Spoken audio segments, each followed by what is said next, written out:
14 साल के बच्चे ने अपनी ही दादी का कत्ल कर दिया।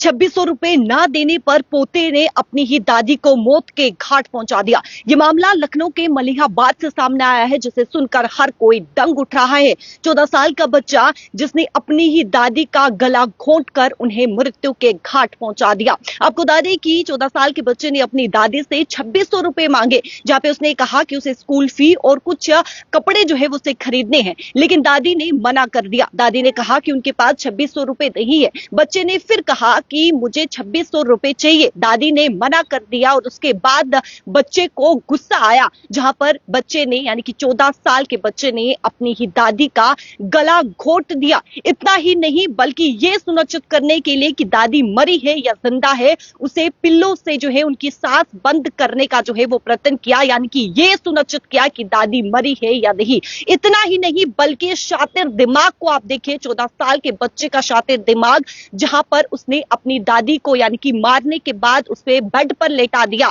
और उसके बाद पूरी तरीके से सिचुएशन को जो है वो नॉर्मल रखा कि किसी को कोई भी पता ना चले, और रात इसी प्रकार से गुजरी। यानी कि दादी को जो है वो बेड पे लेटा दिया और उनके बगल में खुद सो गया। पूरी तरीके से सिचुएशन को नॉर्मल रखा और सुबह सवेरे जब वो स्कूल की तरफ जो है वो रवाना हुआ तो उसने पड़ोसी से कहा कि मेरी दादी जो है वो बीमार है।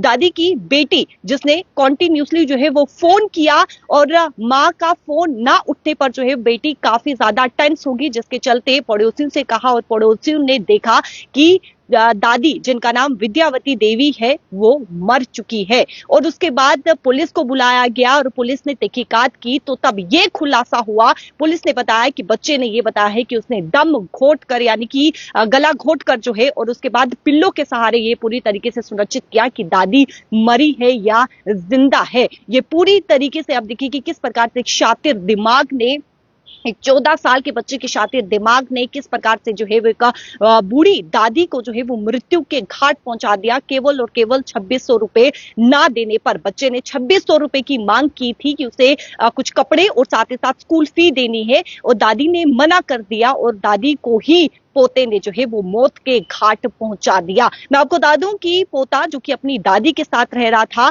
दादी जिनके पति और उनके बेटे की जो है वो काफी समय पहले मृत्यु हो गई थी, और उसके बाद जो है यानी कि जो 14 साल का बच्चे की मां है उनकी भी कुछ समय पहले जो है वो मृत्यु हो गई थी। यानी कि 14 साल के बच्चे के जो पेरेंट्स है, जो माता पिता है, उनकी मृत्यु हो गई थी और दादी के पति की भी मृत्यु हो गई थी। दादी ने कोर्ट से कस्टडी पोते को जो है यानी कि पोते की कस्टडी जो है वो अपने हाथ में ली और बचपन से उसे जो है वो पालती थी। और ये बताया जा रहा है कि दादी की एक छोटी सी शॉप थी, ग्रोसरी शॉप थी, जिसे वो घर खर्च निकालती थी और अपने पोते को पालती थी। लेकिन आप देखिए कि किस प्रकार से एक 70 साल की बुजुर्ग दादी को जो है वो अपने ही पोते ने जो है वो मृत्यु के घाट पहुंचा दिया। ये वाकया लखनऊ के मलिहाबाद से सामने आया है और हर कोई सुनकर इसे दंग रह रहा है। दंग इसलिए रह रहा है क्योंकि 14 साल का बच्चा, आप देखिए नाबालिग के बच्चा, यानी कि इसकी उम्र अभी 18 वर्ष भी नहीं हुई थी, और किस प्रकार से इसका दिमाग, इस बच्चे को इतना गुस्सा आया कि उसने अपनी दादी को ही मृत्यु के जो है वो घाट पहुंचा दिया। यानी कि मृत्यु के घाट तो पहुंचाया, लेकिन सिचुएशन को पूरी तरीके से नॉर्मल रखने के लिए दादी को बेड पे लेटा दिया और खुद बगल में जो है वो सो गया। किस प्रकार से इस बच्चे का दिमाग जो है वो इतना शातिर चला, और बच्चे को गुस्सा आने पर देखिए कि किस प्रकार से जो है वो दादी माँ की जान ले ली, उन्हें जो है यानी कि गला घोटकर जो है वो उन्हें मृत्यु के घाट पहुंचा दिया। ये मामला बेहद ही जिस प्रकार से हर कोई सुनकर जो है वो इसे दंग रह रहा है कि किस प्रकार से एक 14 साल के बच्चे ने जो है वो अपनी ही दादी का कत्ल कर दिया। वीडियो को ज्यादा से ज्यादा शेयर कीजिएगा और कमेंट सेक्शन पर इस के रिलेटेड जो है वो अपनी राय जरूर रखिएगा कि आप इसे किस तरीके से देखते हैं। मुझे दीजिए इजाजत, नमस्कार।